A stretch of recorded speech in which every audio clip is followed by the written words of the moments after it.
Hey, everybody. Today is December 22nd. It's a Monday. I think there's a bit of a moratorium or something going on. Maybe there's some games towards the end of this week, but it is a bit of a more quiet week. There's teams with a 2 to 3 week break. So this is kind of a time to stop and say, let's talk about some players who are on the rise, in my opinion, here in the state of Utah. So, I wanted to go through each of the classes and just highlight some players who I think are making a name for themselves, or you didn't know maybe that they were playing so well. So, without further ado, I'm going to close that window and we're going to share this screen. So I know I've mentioned this before. I know maybe it's a bit confusing having the two sites. So the UtahBasketball.net is where the podcast lives. It's where articles are written.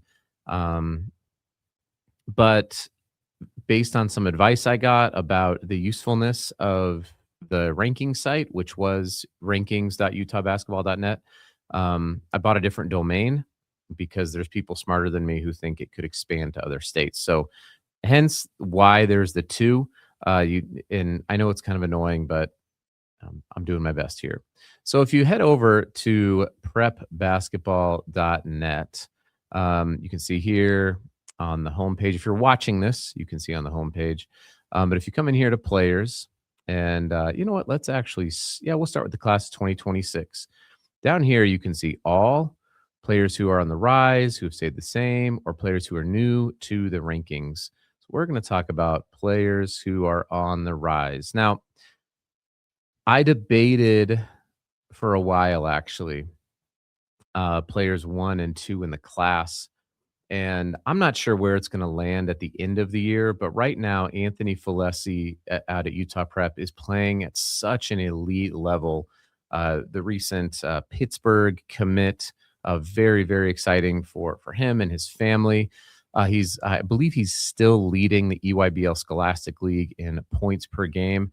I think that was something that I was waiting on in order to kind of see, could he be a guy that could carry a team offensively, and he's showing that he can. We've always known about his athleticism and his defense and his just tenacity and his motor. But he's added a lot of shot making, or at least he's showcasing it. Maybe he added it before, but he's in a position now where he can showcase it at Utah Prep, and he's doing a phenomenal job. So Anthony Falesi moved into my number one spot, and that's not even to take anything away from Junior County, who has been my number one player in the class since they were freshmen. I mean, I watched Junior play in Youngbloods, and I said, this I think he's the best player in the class, and I've been pretty consistent with that. Maybe not on the podcast, but just in talking to people. But I do think Anthony deserves his flowers, and for what he's doing. So got Anthony up here at the top. Some other players you'll see, some players from LCA moved up. So Gabe Sularski, Just Dalgard, Emilis Zabuda, and the reason why is because I think that a team that's playing at such an elite level, like LCA is playing right now, they're the number one team. Again, in my opinion, they're the number one team in the state. They will get to play. I believe they play both Wasatch Academy and Utah Prep. They might even play Timpview. I'm not sure. So certainly what my opinion is now can obviously change. But right now, the team is 10-0. And I think that, a big part of that is because players are just playing at such a high level. I mean, I know it sounds stupid, but they really are. And so, Gabe moved in for me. He moved into the top 5 in the class. I think he is one of the best, if not the best, playmaker in the state. Just his ability to get in the lane, his ability to make the right pass at the right time, to compete defensively. He can make tough shots. He makes open shots. I think he's a tremendous talent. I expect him to be at a high or a mid-major D1 next year, contributing and playing minutes. So Gabe moved up. along with Use, who's had a bunch of visits now to some really good Division One programs. And Emilus is down here at number 20 in the rankings. And I watched him at practice, and I was like, okay, let's see what he's got. And it seems like every time I turn on to watch LCA, he's hitting a shot or he's making a play. So could just be bias. You might be like, I watched him play and he was terrible. I have no idea. When I watched him play, he's been playing really well. He's very long defensively, very smart player, and has one of the more just like quick release compact shots that I've seen. So shout out to Coach Casey and LCA and what they're doing up there in Layton. So some other players, let's see here. We got Dang Dang moving up a couple spots out at Juan Diego. I've got him listed at 6'10". Dang, let me know. Are you actually 6'10"? Because I value I think you might be 6'8" or 6'9", but you're 6'10" in here. But Dang has added an outside shot that I didn't see last year. So he clearly put in the work with Team Utah over the summer and the spring. And I think defensively he is an absolute game changer. I mean, he will step out and guard everybody 1 through 5. I'm actually a bit surprised he hasn't had more Division One opportunities, and so we'll see how that kind of progresses for him out at Juan Diego. Makai Allen, the Snow College commit, has been off to an incredible start, including I think he had a 39-point game when Provo beat Morgan, and his AAU teammate Bracken Saunders I think had 37. That must have been a great game to watch. You guys already know I've been talking about Jordan for a while. Jordan Oberholzer out of Highland is just playing the game with the joy and the tenacity that he has to. He almost has to play with that edge in Coach Jones is letting him with probably I'm sure some guardrails, right? But every time I see him out there, he looks like the Jordan that I had watched play at Congo and Team Utah, and also up at Weber. So Jordan, I'm in out at Judge. We'll talk a little bit about Judge here again as well. The CSU Pueblo commit. Judge has had a slew of injuries and players who are out, and AI came in after the first. He was out for the first 2 games. And he's just been able to carry a pretty heavy scoring load. Let's talk here about some of these guys. Mason Ford at Timpview is let me know, Mason, if you have 0 college offers right now, that is a massive problem. Mason is shooting the ball at an exceptional rate. I think he's had now multiple games over 20 to 25 points.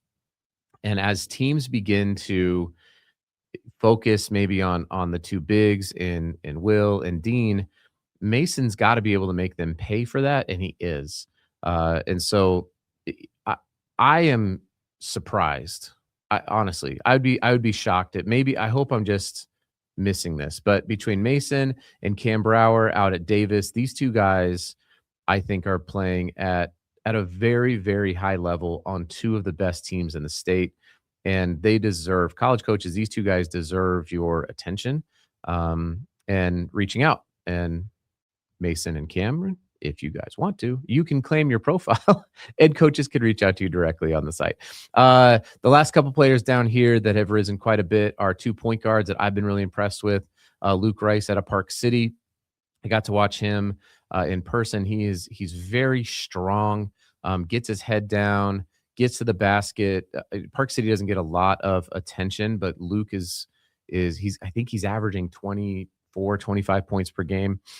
Defenses can focus on him. They are focusing on him, and he's still getting to the free throw line, getting buckets. And then Itai Lustgarten out at Cottonwood.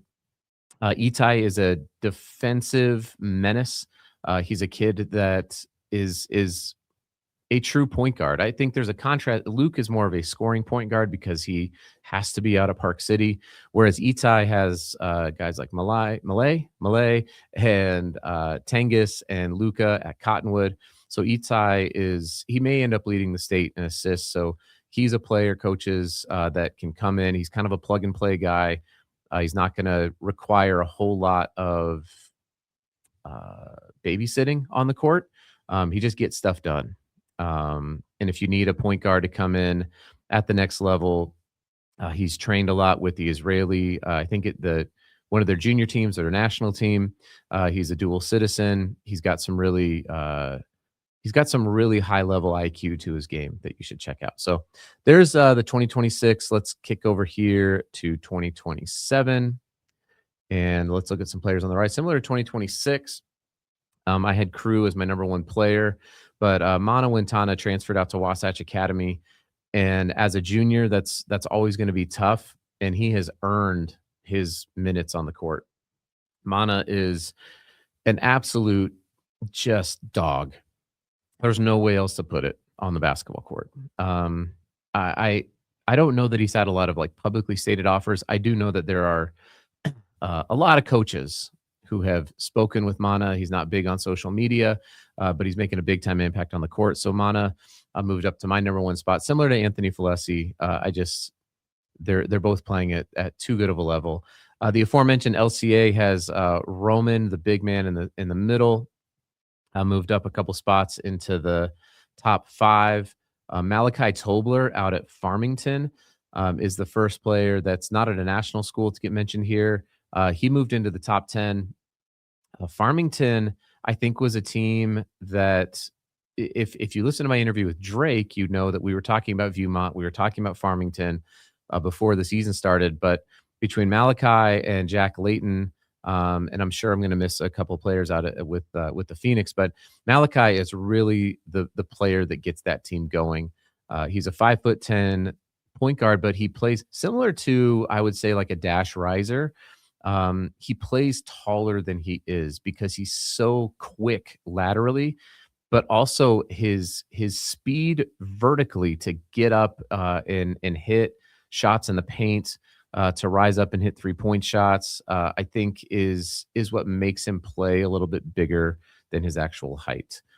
So Bovo is, if you ever seen the one with Jet Li, I'm pretty sure that is Bovo and Allen from LCA.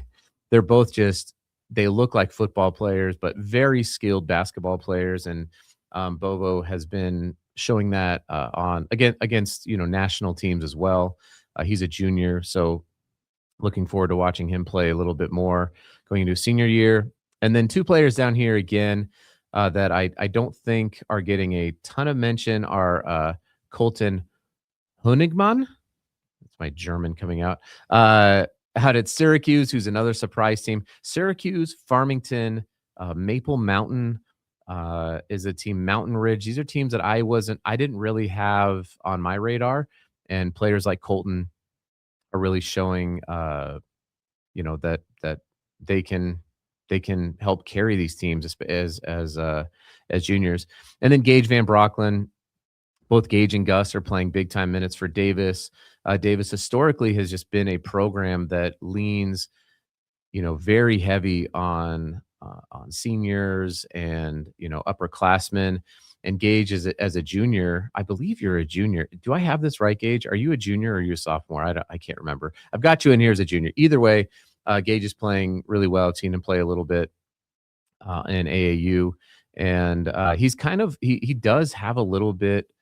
He just has an edge to him that I like, and I think that Davis has needed that as well. So there's some 2027 players. Let's go down here to 2028. These I think the 2028 class is going to go down as one of the better classes in Utah, honestly.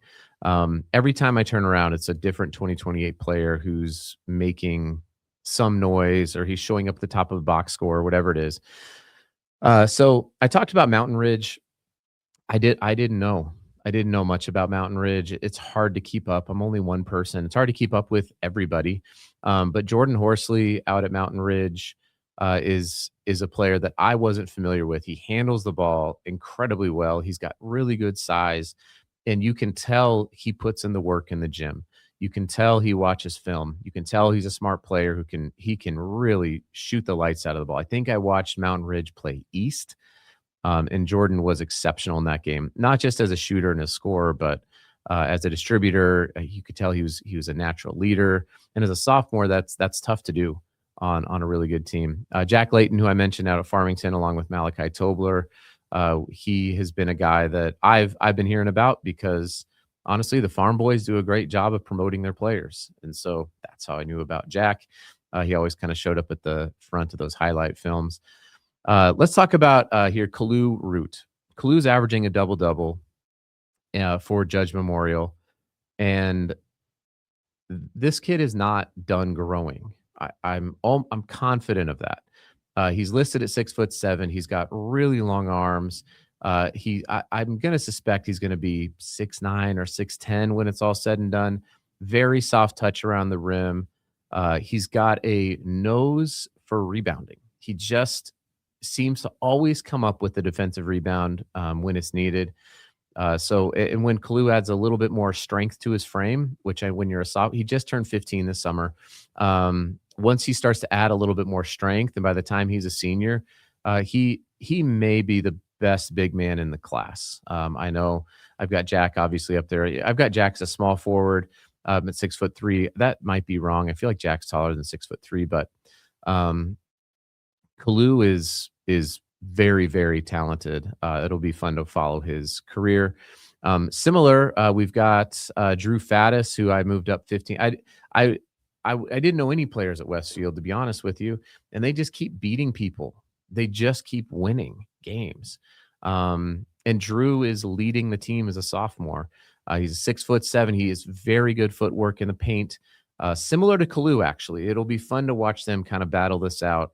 And Westfield did get the better of Judge when they played, but Drew is just he's a player that knows he just has a knack for scoring the basketball, and as a sophomore playing at a 5A school, that's a really big deal. We've talked about the other Drew Miller out at Roland Hall. Obviously, he did not keep up his 40+ point per game scoring, but who can do that? But he's still a player that I think we should keep watching, along with Kobe Ross out at American Leadership Academy, who had a big win. I mean, a big win over North Summit in 2A. Kobe he's taken after his brother, right, Jordan, but he's his own player as well. I mean, Kobe's going to carve out his own path, I think, and he's a different player than Jordan, but he's got the right coach and his dad, Coach Ross, who's notorious for just letting his guys play. And I get why he is a player's coach, because he was an elite high level basketball player. So there is the 2028 class. Let's go over here to the 2029 class. I'm going to admit, don't know a ton about this class. So oh, look at that. I didn't even move any of the rankings. So if we were to go over here, I know one player in particular. By the way, Anthem Prep, I don't know what your record is. I have no idea. I can't find, other than you just post on Instagram, which is fine. It doesn't have to happen. I just have no idea. Are you good this year? Are you not? I have zero clue. But I did watch Ty Kozlowski play a little bit. I've seen Xavier Mulford is out there getting buckets. Ben Warner at Intermountain Christian School had a 36 or 37 point game against Ben Lomond. I heard he almost postered a kid. He is an athlete. I've known Ben since he was in 5th grade, I think. It's been fun watching him get better and better and better and continue to work harder. So I didn't even get in here and move around any of these rankings for the 2029 class. And it's hard. It's hard to be impactful as a freshman, right? So Braden James is getting minutes out of Bingham. Bingham is a very, very good team. It's hard to get minutes, and he is. He's on the court. He's getting minutes. Keir, I think, is in another class right now, as in terms of the number one player in the class. But who knows?